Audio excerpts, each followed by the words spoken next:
Late summer is truly a beautiful time of year. The leaves have such a deep, rich, yellow-green hue to them. The robust summer thunderstorms have given way to infrequent gentle showers, and the days are sunny and warm. Prime time for listening to oldies music for hours on end and also filming yourself wearing a yellow gingham dress, then putting an aesthetic but overdramatic filter over the footage because the 10-plus-year-old camera didn't pick up the correct lighting. But our story starts in June with a factory folded sewing pattern during our particularly rainy and therefore dark few weeks. This is most likely from the early to mid-50s, and it's a mail order pattern, so I'm not sure of the brand or the definite year. Obviously, I unfolded it to trace it, which, after thinking about it, I felt kind of guilty about because it hadn't been touched since the 50s and I couldn't really find other ones on the internet. On the other hand, unfolding it helps preserve and archive the pattern. But in the future, I think I'll stick to making used patterns. Also, somehow it came with a rip in it. This small, unnamed patterning company that definitely doesn't exist anymore should really look into some quality control. As for the pattern itself, the instructions in tissue were only yellowed on the outside and the inside looked pretty good. After tracing the pattern onto my roll of doctor's office paper and marking all the perforations, I pinned it to some large cotton gingham. I got it from fabric.com in a 60-inch width, so it came with plenty of room for a vintage pattern, space I used to cut the yoke on the bias as a design detail. The fabric was pretty stiff, which I liked because it gave the dress some of that 50s silhouette and some volume to the skirt without the use of petticoats or any other structured undergarments. However, the weave was pretty loose and the threads were pretty large, which caused the seams to fray a lot, especially where I clipped notches into them, and I did run into some problems because of that after I wore the dress a few times.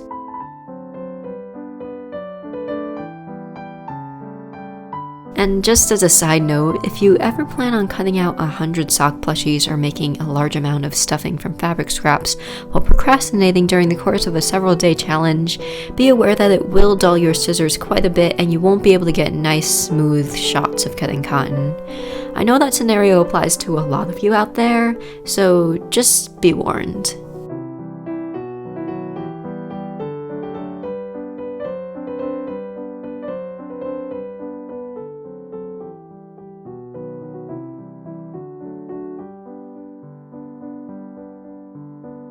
The very first step in the pattern was to sew the decorative buttonhole on the front of the yoke. I don't know about you, but if it was 1951 and I nearly had to disassemble my entire machine to put on a scary looking buttonhole attachment, I would not be able to bring myself to start this project. Fun fact, I googled it and apparently the automatic buttonholer was patented in 1862 and it was invented especially to put buttonholes in Civil War uniforms. I'll link an article in the description box in case you would like to fall down the rabbit hole. Or down the buttonhole. Anyway, let's be grateful for modern buttonhole technology as we top-stitch the two sides of the yoke together. Don't get me wrong, I really liked the instructions given in this pattern and I really wish I knew what company had made it, but the one thing that didn't make much sense to me was cutting these slits on the top of the bodice where it connected to the yoke. And they go past the line of stitching too, so I ended up sewing them closed as best I could when the dress was finished. If the fabric frayed more, it may have been a problem, so I got pretty lucky. I then transferred the dart markings onto the fabric on both the front and the back. I'm still trying to figure out a method that's accurate, but also doesn't take an eternity like this one does. Then they were pinned on both the back and the front, the back having darts at the waist and the shoulders, and the front having gathers instead of darts at the yoke. They were then sewn, but I forgot to turn on the camera, so I have this wonderful Vanna White impression instead. Beneath the yoke, there are some gathered details which I'm putting in right now. I don't know why I didn't use the machine for it, but the gathers still came out nicely, and their size complemented the thick fabric well. I then had to bind the lower edges of the yoke, but there were notches that wouldn't have been covered by the binding, so I trimmed away part of the seam allowance to make room. It probably wasn't the smartest decision to indicate for notches to be placed along an edge that was going to be bound on the pattern company's end. I sewed on the binding by hand using a running stitch. The yoke was then pinned to the bodice. Sorry I don't have too much good footage of this, my arm kept on covering the camera. Things like this are going to be a pretty common theme in this video, especially in the sewing machine shots, because a lot of them ended up looking something like this. Then I top stitched close to the binding. It was recommended to use rickrack, but I opted for cheap twill tape instead to save on cost. I think it ended up matching the dress really well though, and it's much more subtle than rickrack would have been. Cuffs were marked on the sleeves before I began sewing the front and back of the bodice together. I started with the shoulder seams, then moved on to the side seams and curved for the dolman sleeves. The pattern instructed me to leave a side opening for the zipper, but I later stitched that closed and put in a back zip instead. Then I pinned back the sleeve cuffs and carefully top stitched along the edge. I believe the line of stitching was supposed to give my sleeve some shape and structure, but my fabric was so stiff that it really didn't do much. I felled down the edges on the inside by hand off camera. Then I sewed the two facing pieces together and hemmed them by machine before stitching them to the neckline. I clipped the curve so that it would sit as flat as possible when I turned the facing to the inside.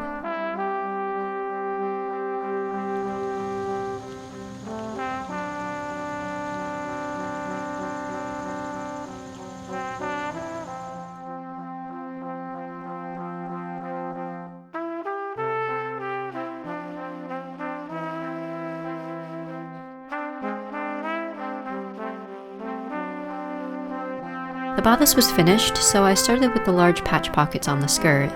The pocket bands were bound to match the yoke and faced to create a cleanly finished top edge, and then the pocket was gathered and stitched to the band. I have to say, I approve of the size of these pockets, as well as how they looked on the skirt. The body of the skirt was made up of 6 gores, a front and a back, then 2 side fronts and 2 side backs. After spending an eternity stitching together all those seams, I carefully attached the skirt and the bodice at the waist. At this point, I tried on the dress and it was a little bit large, so I figured I had enough room to replace the side opening with the back zipper. So I marked a line indicating the center back and cut open the dress, which was low-key really terrifying. Now that I had a back opening, the zipper wasn't quite long enough, so I knew I was going to have to put in some hooks and eyes at the top. Then I pinned the zipper into place in preparation for top stitching. I find that sewing on zippers is always a little stressful, but they're a lot more practical and neat than buttons or hooks and eyes. The last thing to do was the 2.5-inch hem.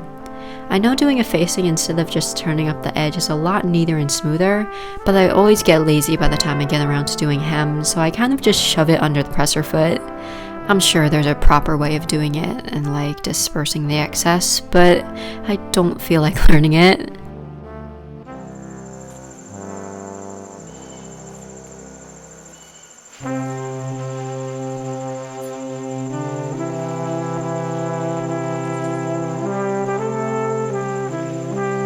So here's the finished dress.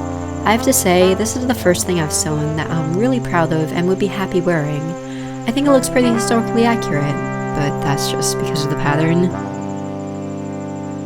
Also, the ginghams lined up very, very well, just by coincidence. I was not focused on pattern matching when cutting, but I don't think I would have been able to do much better if I was. Overall, the instructions in the pattern were very clear and detailed, save for a few inconsistencies that I've already mentioned. It came with a matching belt pattern as well, but it didn't really provide too many instructions for that part, and I was confused about the whole buckle situation, so I just used my own. Also, I've got a whole bunch of fun fall-themed sewing projects coming, so if you'd like to see those, feel free to subscribe. I've also got lots of other sock plushie content coming too. Thanks so much for watching, and I'll see you guys next time!